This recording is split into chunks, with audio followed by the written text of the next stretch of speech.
Hello everyone, this is sir Pasha back with more lectures on measurements. तो अब तक measurements के हम 4 लेक्चर्स कर चुके हैं and particular in the last 2 lectures we try to understand कि वो जो हमने मेजरमेंट के फॉर्मूलाज याद किए उनको हम डिफरेंट सिनारियोज में किस तरह से यूज़ कर सकते हैं। So let's take another very interesting question to understand more. So the question is calculate the volume and uncertainty in the volume of a sphere where the diameter is d equal 29.3 plus minus 0.1 millimeters. So मेरे पास what is given in the question is the diameter of a sphere, जिसमें मुझे sphere की value भी given है और उसकी uncertainty भी given है। And what I need to figure out कि भाई इसका volume कितना है और इसके volume की uncertainty कितनी है। So talking about a sphere, we all know that volume of sphere is given by 4/3 pi r cube and हम पीछे भी discuss कर चुके हैं कि भाई लाइक हमारी जो इक्वेशन है ना वो उसी फॉर्म में होनी चाहिए जिस फॉर्म में रॉ डाटा गिवन है। So if I have been given the diameter, so my volume हम सबने याद किया हुआ है रेडियस की फॉर्म में 4/3 pi r cube, but it's no problem अगर हम r की जगह d/2 लिख दें और पावर 3 एज इट इज कर दें। That makes it 4/3 pi d raised to the power 3 over 2 raised to the power 3 is 8. Alright, so अब ये 4 1 4 4 2 8, what I'll get is pi by 3 3 times 2 is 6, pi by 6 d raised to the power 3.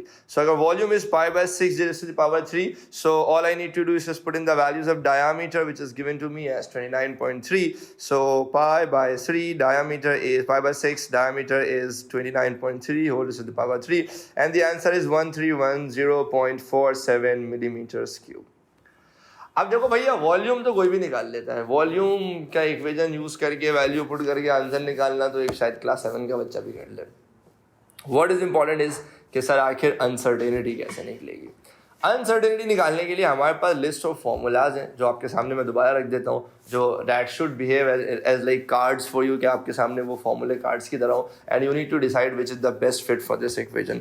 तो आपके सामने हम जरा वो formula ले आते हैं। ऑलराइट जी, सो हमारे पास ये लिस्ट ऑफ फॉर्मूलाज आ चुके हैं 1 2 3 4 5 6 एंड आई एम अज्यूमिंग कि भाई all of these formulas should be at the tip of your tongue.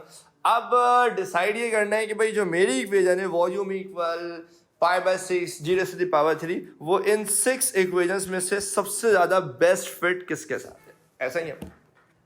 अच्छा, what we need to understand is कि भाई इससे पहले कि मैं ये क्वेश्चन सॉल्व कराऊं, मैं जरा पिछली 2 क्वेश्चंस आपको जरा जल्दी जल्दी रिकॉल कराता हूं। सबसे पहले हमने एक क्वेश्चन था जिसमें हमने रेजिस्टेंस निकाला था वोल्टेज ओवर करंट से, 2 चीजें डिवाइड हो रही थी और हमने ये इक्वेशन यूज किया था बिकॉज यहाँ पे x ओवर y है, वहाँ पे v ओवर i था। फिर हमने जो दूसरा क्वेश्चन किया था वो बड़ा सिंपल था, volume is equals to length into breadth into height, which was very easy to match with the third equation with the fourth equation. ठीक है। अच्छा, पहले 2 क्वेश्चन मैंने डेलिबरेटली इतने सिंपल सेलेक्ट किए थे कि like volume is equals to length into breadth into height कोई भी लाइक रीच कर जाएगा ना इस इक्वेशन पे, या resistance is voltage over current कोई भी आसानी से यहाँ पे रीच कर जाएगा। But what we need to understand is कि see these are all general equations. क्या मतलब ये कि अगर आप गौर से देखें u is equals to x into y into z, तो fraction uncertainty in u is equals to fraction uncertainty in x into fraction uncertainty in y into fraction uncertainty in z। मतलब कि अगर चीजें आपस में मल्टीप्लाई हो रही हैं तो इसका मतलब फ्रैक्शन अनसर्टेनिटी सिंपली ऐड हो जाएंगी। अब जरूरी तो नहीं है ना कि भाई हर इक्वेशन में 3 चीजें ही मल्टीप्लाई हो रही हो, जैसे वॉल्यूम के केस में length into breadth into height. भाई कोई ऐसी भी इक्वेशन हो सकती है जिसमें देयर आर 4 वेरिएबल्स जो कि मल्टीप्लाई हो रहे हैं, तो उसके लिए कोई अलग से इक्वेशन थोड़ी आएगी, वो भी इसी से मैच होगी। बस फर्क ये होगा कि भाई वहां पे अगर आपके पास 4 टर्म्स है ना, तो आप क्या करोगे, आप चारों की फ्रैक्शन अनसर्टेनिटीज को ऐड कर दोगे। सिमिलरली कभी ऐसा भी तो हो सकता है ना कि भाई 2 चीजें मल्टीप्लाई हो रही हैं तो सिर्फ 2 चीजों की फ्रैक्शन अनसर्टेनिटीज को आप ऐड करोगे। समझ रहे हो आप मेरी बात, कि भाई फॉर एग्जांपल अगर 2 चीजें डिवाइड हो रही हैं इस केस में, कभी there is a fair possibility कि 2 की जगह 3 चीजें डिवाइड हो जाएं, 4 चीजें डिवाइड हो जाएं या मल्टीप्लाई डिवाइड हो, तो जितने भी टर्म्स है जो आपस में मल्टीप्लाई डिवाइड हो रहे हैं, हम क्या करेंगे, हम सिंपली उन सम की फ्रैक्शन अनसर्टेनिटीज को 1 बाय 1 ऐड ऑन करते चले जाएंगे। ठीक है।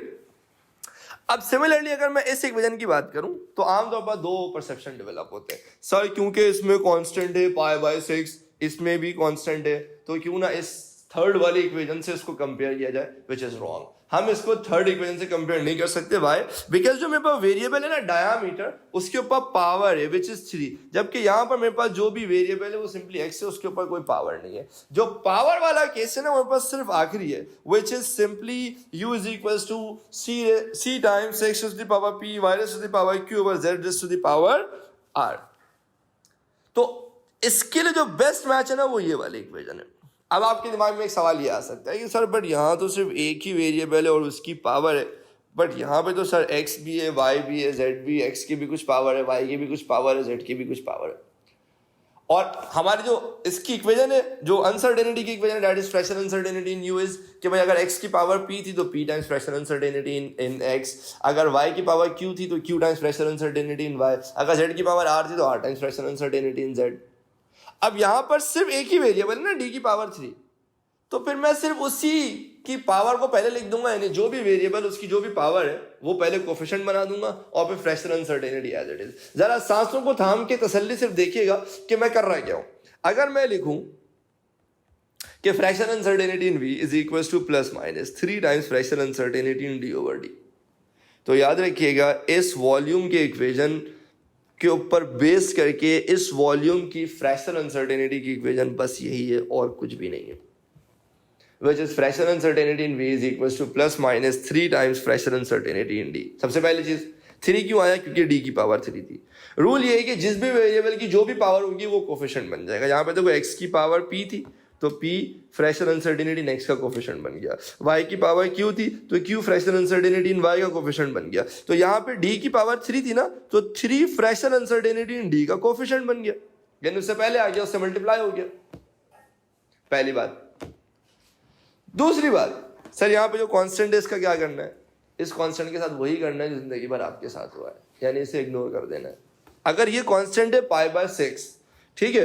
अब देखो यहाँ पे तो कांस्टेंट है, यहाँ पे आपको अनसर्टेनिटी की इक्वेशन में कहीं कांस्टेंट नजर आ रहा है? नहीं आ रहा है। तो हमारी भी अनसर्टेनिटी की इक्वेशन में कोई कांस्टेंट नहीं होगा, because this is how the general formula works. So मेरे पास for the equation v is equals to π/6 j raised to the power 3, the equation for fractional uncertainty in v is 3 times fractional uncertainty in d। समझ आ रही है मेरी बात आप लोगों को? अच्छा, ये और बेहतर समझ आएगा जब हम आगे जाके और एग्जांपल्स करेंगे, बट अभी बहरहाल अगर मैं सिर्फ अनसर्टेनिटी इन v की इक्वेशन बनाना चाहूँ तो ये v यहाँ डिवाइड हो रहा था, वहाँ जाकर मल्टीप्लाई हो जाएगा। सो ये हो जाएगा 3 into uncertainty in d over d into v। अच्छा, ये ज़रा जनरल इक्वेशन को खुदाफिज कह देते हैं क्योंकि इसका हमारा काम खत्म हो गया। So what I will be left with is uncertainty in v is equal to plus minus 3 times, ये 3 एज इट इज आ जाएगा, uncertainty in d is 0.1 and the value of d is 29.3। So this is going to be 0.1 over 29.3 into ये जो v है वो volume हम already calculate कर चुके हैं, which is 13170.47 and the answer would be plus minus 134.85। Okay, अच्छा, ये मेरी uncertainty which is right now in 4 significant figures, which is right now in 4 meaning 5 significant figures. और हमने पिछली क्लास में रूल पढ़ा था कि in our entire AS level हम अपनी अनसर्टेनिटी को एक सिग्निफिकेंट फिगर में राउंड ऑफ करते हैं, ठीक है।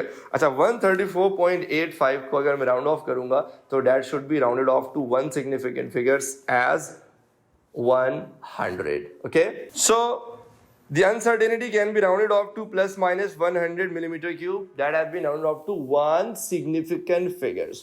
फिर रूल ये था कि भाई आपका जो अनसर्टेनिटी है वो जितने डेसिमल प्लेसेस पे होगा आपका फाइनल आंसर भी उतने ही डेसिमल प्लेस पे होना चाहिए, ऐसा ही है। अच्छा, यहाँ तो डेसिमल प्लेसेस है ही नहीं, यहाँ तो उल्टा 2 zeros पे राउंड ऑफ हुआ है मेरी अनसर्टेनिटी, तो my final answer should also be rounded off to 2 zeros। तो अगर मेरे पास लिखा हुआ है 131700 तो I am gonna round it off to 13,200 plus minus 100 millimetre cube. तो ये भी 2 zeros पे राउंड ऑफ हो गया, ये भी 2 zeros पे राउंड ऑफ हो गया। तो अनसर्टेनिटी और लाइक आपकी जो एक्चुअल वैल्यू थी वो दोनों अब एक दूसरे के साथ कंसिस्टेंट हो गई हैं। तो what we need to understand is कि अनसर्टेनिटी निकालने के बाद uncertainty should be round off to one significant figures. ये एक सिग्निफिकेंट फिगर पे राउंड ऑफ हो गया। एक सिग्निफिकेंट फिगर पे राउंड ऑफ करने के बाद आप ये देखोगे इफ योर अनसर्टेनिटी कि वो कितने डेसिमल प्लेसेस पर आई। जितने डेसिमल प्लेसेस पे आएगी final answer should also be in the same number of decimal places. Decimal places नहीं है तो जितने जीरोस पे राउंड ऑफ हुआ है your final answer should also be round off to the same number of zeros. अगर यहाँ पे आपकी अनसर्टेनिटी 2 जीरोस पे राउंड ऑफ हुई है तो your final answer should also be round off to 2 zeros. ये पॉइंट हम पीछे भी पढ़ चुके हैं कि absolute uncertainty is represented in one significant figures and once the absolute uncertainty has been rounded off, तो आप क्या चेक करोगे? The calculated value must be rounded off to the same decimal places as that of the decimal places of the uncertainty। कि फिर आपके uncertainty में जितने decimal places हो एक significant figure पे round off करने के बाद your final answer should be in the same decimal places। और अगर आगे बात क्या थी? और the calculated value must be rounded off to the same number of zeros as rounded off in the uncertainty। या फिर आपकी uncertainty अगर zeros में round off हुई है, decimal places में आंसर नहीं आ रहा है, तो अगर जितने zeros में आपकी uncertainty round off हुई है फाइनल आंसर भी उतने ही जीरो पे राउंड ऑफ होना चाहिए। तो यहाँ पर अगर एक सिग्निफिकेंट फिगर के बाद मेरी अनसर्टेनिटी 2 जीरोस पे राउंड ऑफ हुई थी तो my final answer is also rounded off to 2 significant figures. हौसला रखें, तसल्ली रखें। हो सकता है ये वाला क्वेश्चन आपको अचानक से मुश्किल लगाओ, बट टेंशन की कोई बात ही नहीं है। इसके अभी हमने इतने क्वेश्चंस करने, हर एंगल से इस टॉपिक को कवर करना है, यहाँ तक कि ये टॉपिक इंशाल्लाह आपके टिप्स पर आ जाएगा। तो मिलते हैं अगली क्लास में।